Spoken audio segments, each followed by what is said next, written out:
Au quartier Akebe Plaine où habite Kéré Israël Ipemboussou, l'angoisse reprend place. Âgé de 14 ans aujourd'hui et de passage en classe de 3e, Kéré Israël dit avoir des lacunes en mathématiques car n'ayant pas eu de professeur à temps plein dans cette matière. C'est d'ailleurs le sujet de conversation entre lui et son frère Jules Christ que nous rencontrons. Quand j'ai eu mon CEP, on m'a orienté au collège Georges Mabinat, là où, durant toute l'année, j'ai eu mathématiques en 6e. Maintenant, en arrivant en 5e, je me suis rendu compte que le prof de mathématiques ne s'était pas présenté. Donc, durant toute l'année, on n'avait pas de prof de maths.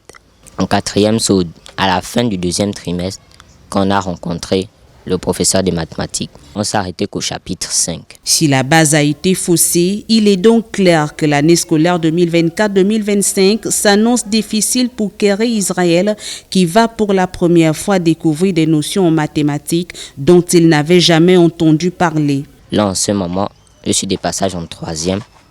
Donc, nous allons rencontrer beaucoup de soucis lors de l'examen en mathématiques. Et ce n'est pas forcément mathématiques qui manque, il y a SVT, sciences physiques. Au lycée, Monseigneur Jean-Baptiste Adiwa, j'ai eu le prof de maths de 6e en 4e. Je n'ai pas rencontré les mêmes difficultés que mon frère ici présent.